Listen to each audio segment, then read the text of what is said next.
Hello sister. WX with love वांशन में आप सबका स्वागत है। तो मैंने बहुत बहुत बहुत बहुत बहुत पहले एक स्टोरी के बारे में आप सबको बताया था कि मैं लिटिल हस्बैंड नाम की स्टोरी लेकर आने वाली हूँ, जो कि एक शियानवान एवे होगी। और उसके बाद मैंने एक वांशियान वाली जो कि कुछ ज़्यादा रोमांटिक होगी, उसके बारे में मैंने अपडेट दी थी। तो मैं आज आप सबके लिए लिटिल हस्बैंड का फर्स्ट पार्ट अपलोड कर रही हूँ। हाँ, मैंने उसमें शायद बताया होगा कि वो स्पेशल होगा, तो बट सॉरी, क्योंकि मेरे फ़ोन में सारे वीडियोस और फोटोज़ कुछ बचे हैं, बाकी सारे वीडियोस डिलीट हो चुके हैं और इसके कारण मैं कोई भी बना नहीं सकती, क्योंकि मुझे वीडियो भी एडिट करके डालना पड़ता है और इसके साथ भी फ़ोटो भी डालना पड़ता है और उन दोनों को कॉम्बिनेशन करके मैचिंग करना पड़ता है। अगर अलग अलग पढ़े तो फिर ऐसा हो जाता है कि मेरे कॉपीराइट कैमरा निकल जाता है, और अगर कॉपीराइट कैमरा निकल गया तो ऑब्वियसली मेरी जो वीडियो है वो फिर जैसे आगे नहीं पोस्ट हो पाएगी, तो सॉरी। इसलिए मैं ऑडियो रिकॉर्डिंग कर कर आप सबको दे देती हूँ। ये इसका फर्स्ट पार्ट है। आपको कैसा लगा तो बताना मुझको। बाकी का नेक्स्ट पार्ट हम कल देखेंगे। ओके, तो लेट्स स्टार्ट। हमें सीन दिखाया जाता है एक क्लब का, जहाँ पर अभी एक लड़का जो ड्रिंक कर रहा था, और उसका नाम मैं आपको सजेशन दे देती हूँ, मतलब कि बता देती हूँ। उसका नाम हमारा वांगजी, मतलब कि इसका नाम वांगजी था। प्यार से उसे लांझान बुलाते हैं। वो अभी ड्रिंक कर रहा था। और ड्रिंक क्यों कर रहा था? क्योंकि उसके दोस्तों ने उसे चैलेंज दिया था 10 वोडका पीने का।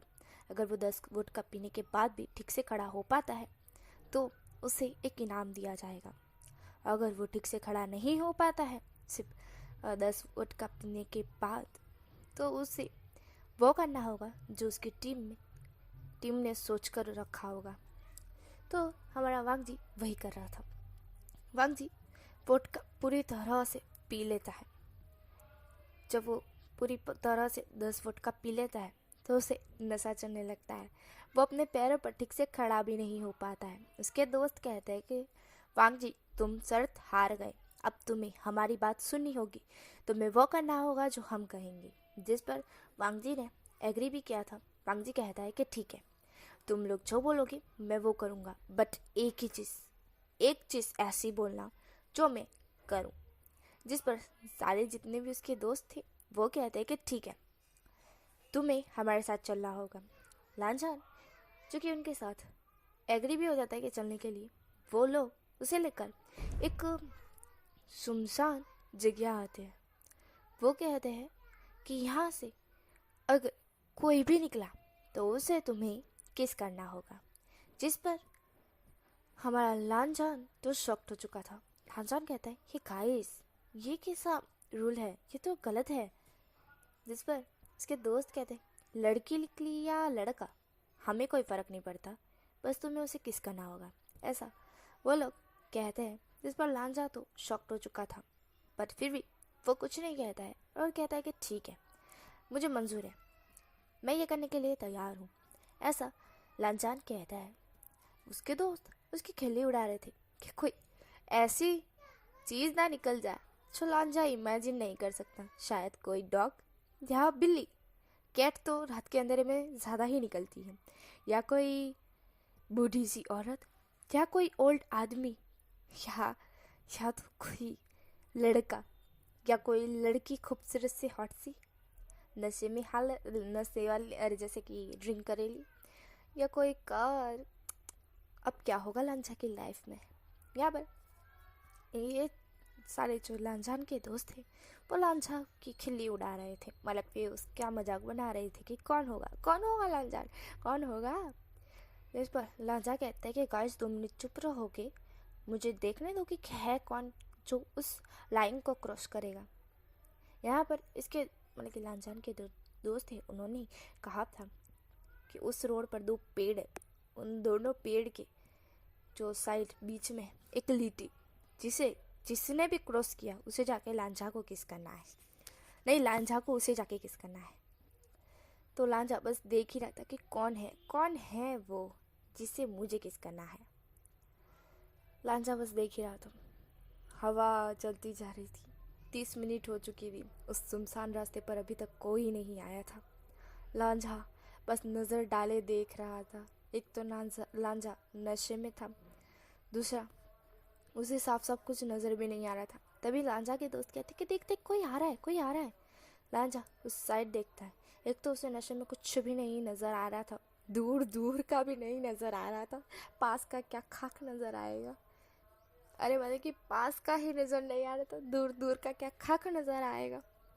लांझा को सिर्फ एक जैसे परछाई जैसा दिखते हैं ना, बॉडी एक दिख रही थी, फेस वेस कुछ भी नज़र नहीं आ रहा था लांझा को।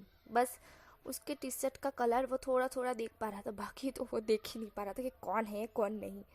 उसे अंदाज़ा तो हो गया था कि ये कोई लड़का ही है जो कि टीनेजर बॉय है, मतलब कि ऐसे कह सकते हैं कि 19 या 18 साल का है, ऐसा हमारा वांग जी देखकर बता सकता है।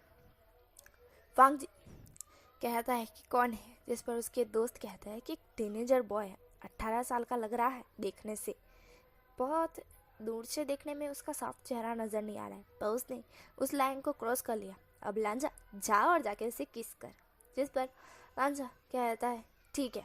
ऐसा लांझा कह के उस लड़के के पास जाने लगता है। वो उस लड़के पास हिल डुल कर जाता है, उसके सामने खड़ा होता है। एक तो पहले वो ढंग का खड़ा ही नहीं हो पा रहा था। वो लड़का वांग जी को पकड़ते हुए कहता है कि देखिए आप गिर जाएंगे, जिस पर लांझा उसे देखता है और कहता है ओह हाँ हाँ मुझे पता है मैं गिर जाऊंगा। लांझा थोड़ी हस्की वॉइस में कहता है। वो लड़का कहता है शायद आपने कुछ ज़्यादा ड्रिंक कर ली है, जिस पर लांझा कहता है नहीं नहीं मैंने ज़्यादा ड्रिंक नहीं की है, मुझे तो थोड़ी सी इतू सी ड्रिंक की है, ऐसा लांझा कहता है। जैसे पीछे से लांझा के दोस्त चिल्ला रहे होते कि लांझा करो ना, इस पर लांझा पीछे मुड़कर देखता है और कहता है करता हूँ, ऐसा वो कहता है। उस लड़के को देखता है। वो लड़के ने अभी लांझा के दोनों शोल्डर पकड़े हुए थे। लांझा उस लड़के के चिक्स पकड़कर उसे किस करने लगता है। वो लड़का थोड़ा शॉक्ड हो जाता है कि ये लड़का क्या कर रहा है, मतलब कि हमारा लांझा क्या कर रहा है, वो लड़का ये सोच रहा था।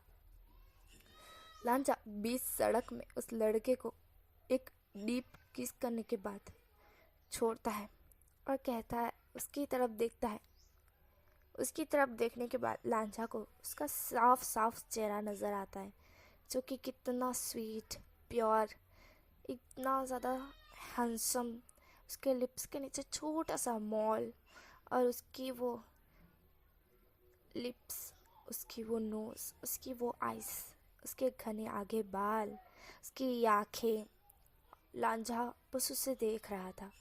लांझा फिर धीमी वॉइस में कहता है तुम बहुत हैंडसम हो, ऐसा लांझा कहता है और अचानक से उस लड़के के बाहों में ही गिर जाता है।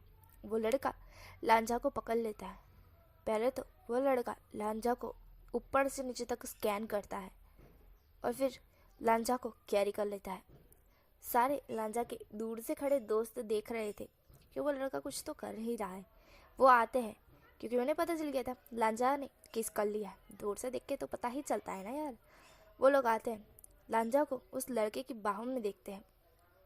वो कहता है कि लांझा को हमारे हवाले कर दो, ये भी हमारा दोस्त है, नशे की हालत में इसने कुछ भी कर दिया होगा तो माफ़ कीजिएगा, ये खाली चैलेंज पूरा करा था तो सॉरी। ऐसा कि वो लोग लांझा को पकड़कर वहाँ से ले जाते हैं। वो लड़का लांझा को बस बेहोशी की हालत में जाते हुए देखता है। यूँ समझ सकते हैं हमारा लांझा बेहोशी हो चुका था, क्योंकि इतनी ड्रिंक कौन करता है। यहाँ पर वो लड़का बस लांझा को जाते हुए देखता है और फिर धीमी वॉइस और हस्की वॉइस में कहता है माय क्यूट लिटिल टाइगर, ऐसा वो लड़का कहता है। यहाँ से हम सीन स्किप करके अपने लांझा का घर का देखते हैं, जहाँ पर लांझा बाहर अभी वॉमिट पे वॉमिट किए जा रहा था, क्योंकि इतनी सारी ड्रिंक कौन करता है। लांझा वॉमिट पे वॉमिट किए ही जा रहा था। वो वॉमिट करने के बाद अपना फेस वॉश करने के बाद अपने घर में जाता है। उसके भाई जो कि लांचिचान थे, वो कहते हैं वांग जी तुम कहाँ थे इतनी रात को। वांग जी कहता है ब्रदर मैं वो आए आए वो हिलडुल बहुत रहा था। लांजीचान उसे पकड़ते हुए कहते तुम ड्रिंक करके आए हो, जिस पर वांग जी कहता है sorry sorry brother, sorry I am sorry. जिस पर लांजीचान कहते हैं लान वांग जी तुम्हें अपनी केयर नहीं है क्या? तुम इतने बड़े सुपरस्टार होके भी खुद की केयर नहीं कर सकते हो? इतने सी ड्रिंक में तुम्हें नशा चढ़ गया? कितनी ड्रिंक की है तुमने? जिस पर हमारा वांगजी कहता है नहीं नहीं मैंने ज़्यादा ड्रिंक नहीं किएगा, मैंने बस इतू सी ड्रिंक की है, इतू सी, ऐसा वांगजी कहता है। जिस पर लांशीचान कहते तुम्हें चढ़ गई है, सच में तुम्हें चढ़ गई है, चलो। ऐसा कहकर उसे रूम में ले जाते हैं। वांगजी कहता है नहीं मुझे नहीं चढ़ी है, मुझे वो लड़का चाहिए, वो कितना इतना ज़्यादा हैंडसम था, कितना सेक्सी था, ऐसा वांगजी कहता है। हमारे लांजीचान कहते हैं कौन सा लड़का सेक्सी, कौन सा लड़का हैंडसम था वांगजी? जिस पर वांगजी कहता है मुझे नहीं पता गा, मुझे वो लड़का बहुत हैंडसम लगा, बहुत खूबसूरत, उसकी लिप्स, उसकी नोज, उसकी आंखें, उसके घने बाल, और आपको पता है सबसे ज़्यादा उसके लिप्स के नीचे वो छोटा सा मॉल मुझे बहुत पसंद आया, ऐसा वांगजी कहता है। जिसमें उसके कहते हैं मतलब कि हमारे लालजीचान कहते हैं वांग जी तुम अभी होश में नहीं हो, शायद तुमने किसी पुतले को देख लिया होगा, तभी तो तुम उसे एक लड़का समझ रहे हो जो कि हॉट और हैंडसम है। अभी सो जाओ तुम, सुबह तुम्हें जल्दी उठकर अपने काम के लिए भी जाना है, तुम एक सुपरस्टार हो वांग जी, बिहेव। ऐसा कि उसे मतलब हमारे वांग जी को बेड पर लिटा देते हैं। यहाँ पर वांग जी इधर हिल डुल रहा था ना, इसलिए हमारे लांजीचान ने वांग जी को डांटा था। वांग जी पाउडर बनाकर लेट जाता है और वो कहता है गो ने मुझे डांटा, ऐसा वो कहता है। जिस पर हमारे लांजीचान कहते देखो बाबाई मैं तुम्हें डांटना नहीं चाहता था, कि तुम मेरे छोटे से भाई हो ना, क्यूट से लिटल से, तो तुम्हें अभी रिलैक्स करने की ज़रूरत है, मॉर्निंग में तुम्हें काम पे भी तो जाना है ना, तुम अपना काम कैसे भूल सकते हो? तुम इतने बड़े सुपरस्टार हो ना, तो तुम्हें अपनी बिहेव में रहना चाहिए ना बाबाई, तो अभी तुम सोचा मॉर्निंग में तुम्हें जल्दी उठना है, ऐसा प्यार से बच्चे की तरह वांगजी को समझाते हुए लांजीचान वांगजी को सुला देते हैं।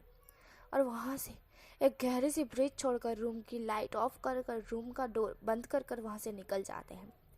वो निकल कर बाहर आते हैं, एक गहरी सी ब्रीथ छोड़ते हुए कहते हैं कि वांग जी जब नशे में आते हैं तो उसे संभालना बहुत ज़्यादा ही मुश्किल होता है, तभी तो मैं उसे कहता हूँ कि ड्रिंक मत किया करो, फिर भी वो मानता नहीं। 25 साल का हो चुका, अरे सॉरी 24 साल का हो चुका है, बट अब तक उसे अक्ल नहीं है। हाँ, ऐसा लांजीचान कहते हैं और अपने रूम में चले जाते हैं। मॉर्निंग का सीन दिखाया जाता है जहाँ पर हमारा वांग जी उठता है, उसके माथे में कुछ ज़्यादा ही दर्द हो रहा था, उसे कॉल पे कॉल आए जा रहे थे। वांग जी पहले अपने माथे को थोड़ा रब करता है, उसके बाद अपना फ़ोन जो कि उठाता है तो उसके मैनेजर, उसका असिस्टेंट सब उसे कॉल पे कॉल किए जाते हैं। वो कॉल अटेंड करता है और कहता है हेलो, सामने से आवाज़ आती है कि तुम कहाँ हो, अरे तुम्हारा आज प्रोजेक्शन है, तुम्हें पता भी है तुम्हें अवार्ड मिलने वाला है आज, तुम इतना लेट कैसे हो सकते हो, अभी क्या कर रहे हो, तुम जल्द तैयार होकर यहाँ पर आओ, तुमने अवार्ड फंक्शन में आना है। जिस पर वांग जी शॉक्ड होते हुए कहते कि हाँ मैं आ रहा हूँ, ऐसा वांग जी कहता है, खड़ा होता है, तुरंत ही वॉशरूम में भागता है, कपड़े वपड़े जो कि जैसे तैसे पहन कर वो बाहर आता है। नीचे आने के बाद कहता है गगा गगा आपने मुझे उठाया क्यों नहीं? जिस पर लांजीचान उसकी तरफ मानो ऐसे देख रहे थे, रात को इतना सब कुछ करने के बाद सुबह कह रहा है कि जल्दी उठाया क्यों नहीं, लगता है रात की कुछ भी बात याद नहीं है। लांजीचान कुछ नहीं बोलते हैं। वांग जी कहते हैं छोड़िए। वो बाहर आता है, बाहर आने के बाद उसके बाहर कार वेट कर ही रही थी। वांग जी कार में बैठे हुए कहते हैं कि जल्दी जल्दी जल्दी जल्दी ले चलो। जहाँ पर उसका जो ड्राइवर होता है वो कहता है सर कहाँ? जिस पर वांग जी कहता है कि अवार्ड फंक्शन में जल्दी ले चलो। वो ड्राइवर भी वांग जी को अवार्ड फंक्शन में ले चलता है। वांग जी अवार्ड फंक्शन में जो कि पहुँच जाता है, वो गेट पर था, वो खुद को देख रहा था कि हाँ मैं ठीक तो लग रहा हूँ ना, मैंने मेकअप पाउडर भी नहीं किया, कुछ किया ही नहीं है। वांग जी बिना कुछ सोचे समझे अंदर चला जाता है। अंदर जाने के बाद सारे लोग, जितने भी बहुत सारे लोग थे, वांग जी का मैनेजर वांग जी को पकड़ता है, एक रूम में लेकर आता है और कहता है आपने ऐसे तैयार होकर आए हो आप? इस पर वांग जी कहता है मैं जल्दी में आया हूँ यार, तुम तो ऐसे कर रहे हो मानो जैसे मेरी फ्लाइट मिस हो जाएगी। इस पर वो लड़का कहता है वांग जी मैं तुम्हारा क्या करूँ, इतना लेट कैसे हो गए? जिस पर वांग जी कहता है तुम तू सच में तू मेरा यार ही नहीं है, तभी मुझे तुम्हें असिस्टेंट नहीं बनाना चाहिए था। जिस पर वो लड़का कहता है, शट अप वांग जी, अभी तुम्हें मुझे रेडी करना होगा। ऐसा करके वो अपना पॉकेट निकालता है, तैयारी में वांग जी को मेकअप पाउडर करता है, वांग जी के बाल सेट करके उसको कपड़े ठीक करके कहता है अब चलो। और वो उसे लेकर बाहर आता है और फिर आने के बाद अनाउंस करता है कि लाल वांग जी आ चुके हैं। जिस पर सारे लोग वांग जी की तरफ देखते हैं। वांग जी ड्रेसिंग होकर चल रहा था। उसे तो एक तो थकान लगी थी, माथा इतना दर्द कर रहा था, मानो बहुत ज़्यादा गुस्सा आ रहा उसको। फिर भी वो कंट्रोल कर एक फेस पर फेक सी स्माइल देकर चल रहा था, ड्रेसिंग होकर एक मॉडल की तरह। और वो बहुत ज़्यादा ही हैंडसम लग रहा था, क्यूट सा लाल वांग जी, जिसे देखकर लड़कियां बस पागल ही हो चुकी थी। वांग जी चलते हुए स्टेज पर आता है। उसका मैनेजर कहता है कि उसका मैनेजर नहीं, मतलब कि दूसरे लोग जो अवार्ड फंक्शन में थे, जिनको अवार्ड देना था, तो वांग जी का नाम लिया जाता है। तो वांग जी स्टेज पर आता है। जो भी लोग थे, मतलब कि जिसने भी ये अनाउंस किया था, वो कहते हैं कि मिस्टर लाल वांग जी, आप आज को आपको आज अवार्ड फंक्शन में आने में थोड़ी सी देरी हो गई। जिस पर वांग जी कहता है कि मुझे माफ़ कर दीजिएगा, बट मैं थोड़ा सा लेट हो गया। जिस पर वो कहते कि कोई बात नहीं, ये लीजिए आपका अवार्ड। जिस पर वांग जी लेकर थैंक्स बोलता है। जिस पर वो जो होते हैं जिन्होंने अवार्ड दिया था, वो कहते हैं कि आप कुछ शब्द बोलना चाहेंगे। जिस पर वांग जी कहता है कि ऑफ कोर्स। इस पर वो माइक छोड़ते हुए वांग जी को देते हैं। वांग जी माइक पकड़ता है और कहता है, हेलो एवरीवन, मुझे माफ़ कीजिएगा, मैं थोड़ी देर के लिए लेट हो गया, बट मैं जल्दी आने की कोशिश की है। और इस अवार्ड को पाने की मैंने बहुत मेहनत की है। बचपन से अभी तक मैंने कुछ ज़्यादा ही झेला है इस अवार्ड को पाने के लिए, और आज ये मेरे हाथ में है। मुझे बहुत ज़्यादा ही खुशी हो रही है, सच में। और आज मैं बहुत खुश हूँ। थैंक यू सो मच इतना मुझे सपोर्ट करने के लिए और सपोर्ट देने के लिए। ऐसा वांग जी कहता है, एक स्माइल करता है, 90 डिग्री सबको बो करता है और बस स्टेज से नीचे चला जाता है। उसका मैनेजर कहता है कि हाय हाय आप, अरे उसका मैनेजर नहीं, असिस्टेंट कहता है कि हाय हाय हाय हाय, तू तो देख, मानो ऐसे खड़ा हो जैसे तुझे अपनी ज़िंदगी मिल गई। वांग जी कहता है, ज़िंदगी क्या, ये अवार्ड को पाने के लिए मैंने बचपन से जो सपना मेरा देखा था, सच में आज वो पूरा हो गया, और मैं आज बहुत खुश हूँ। ऐसा वांग जी कहता है। जिसमें उसका असिस्टेंट कहता है कि अच्छा चल अब जा और तेरा मेकअप रूम में पे कर, और यहाँ से हमें निकलना है। वांग जी कहता है, हाँ सोंगलान मैं तेरा क्या करूँ, हाँ जाने दे। वांग जी अपने रूम में जाता है। जो मेकअप रूम था वहाँ पे वांग जी का मेकअप रूम था, जो मैनेजर ने जो ले भी लिया था, पर वो वांग जी का भी नहीं था, किसी और का भी था। वांग जी उस मेकअप रूम में जाता है। अब ना मेकअप रूम में वो करने से पहले वो अपने शर्ट के बटन खोलता है, क्योंकि उसे कपड़े उतार के दूसरे कपड़े भी पहनने थे। तो वो पहले तो गेट बंद करता है, अपना शर्ट जो खोलने लगता है वो खोलकर शर्ट उतार कर साइड रखता है, और फिर अपनी पैंट जैसे ही खोलने वाला था उसका ध्यान पीछे जाता है। जब वो पीछे देखता है वो शॉक्ड, क्योंकि पीछे एक लड़का उसे ही देख रहा था, मानो ऐसे कि यार ये यहाँ क्या कर रहा है। वांग जी पीछे मुड़कर देखता है, वो लड़के को देखकर वांग जी शॉक्ड। वांग जी कहता है, व्हाट द हेल, तुम यहाँ क्या कर रहे हो। ऐसा वांग जी कहता है। वांग जी अपने जो शोल्डर चेस्ट उसका नज़र आ रहा था, वो उसे अपने हाथों से कवर करने की कोशिश करता है और कहता है, तुमने मुझे ऐसे देख लिया, तुम्हें शर्म नहीं आती ऐसे मुझे देखते हुए। ऐसा वांग जी कहता है। सामने जो लड़का खड़ा हुआ था वांग जी को बस देख रहा था, वो लड़का अभी भी वांग जी को देख ही रहा था। उसके फेस पर कोई एक्सप्रेशन नज़र नहीं आ रहे थे, मानो बस वो स्कैन कर रहा हो वांग जी को। वांग जी तुरंत अपना शर्ट जो उसने उतारा था लेता है, वापस पहन लेता है। वो कहता है, तुम मेरे मेकअप रूम में क्या कर रहे हो, निकलो यहाँ से, तुम्हें शर्म नहीं आती किसी के मेकअप रूम में घुसते हुए, और एक सुपरस्टार के मेकअप रूम में घुसे हो, शर्म लिहाज बेच कर आए हो क्या, ऐसे मुझे घूर क्यों रहे हो, कुछ बोलते हो, लगता है गूंगे हो, साइलेंट बॉय निकलो यहाँ से। ऐसा वांग जी कहता है। वांग जी बड़बड़ा रहा था, वो लड़का बस वांग जी को देख रहा था। वो लड़का धीमे पगों से वांग जी के सामने आने लगता है। वांग जी की दिल की धड़कन तेज हो रही थी, क्योंकि वांग जी का दिल तो पहचान गया था कि ये कौन है, पर वांग जी शायद नहीं पहचाना था कि ये लड़का कौन है। वो लड़का वांग जी के बिल्कुल सामने आ जाता है। वांग जी की दिल की धड़कन ट्रेन की स्पीड से भाग रही थी। वांग जी पहले तो अपने दिल की धड़कनों को सुन भी पा रहा था, अभी भी सुन पा रहा था। उसकी दिल की धड़कन उसके गले तक आ रही थी, मानो उसके मुंह से ही उसकी दिल की धड़कन की वॉइस निकल जाएगी। वांग जी उस लड़के को देख रहा था। वो लड़का वांग जी को देखता है और एक स्माइल करते हुए वांग जी की कमर पकड़कर अपनी तरफ खींचता है और उसके कान में कहता है, माय टाइगर बेबी, तुम मुझे मिल गए। ओह, तुम्हें लगता है याद नहीं है कि मैं कौन हूँ, बट अब तुम्हें शायद याद आ जाएगा मैं कौन हूँ। ऐसा वो लड़का कहता है और वांग जी की कमर, जो कि वांग जी के अराउस्ड जो अपना हाथ रखा हुआ था उसने, वो और टाइट वांग जी की कमर पकड़ते हुए वांग जी के जो हाथ थे उसे पीछे पिन करते हुए उसके लिप्स अपने लिप्स से जोड़ता है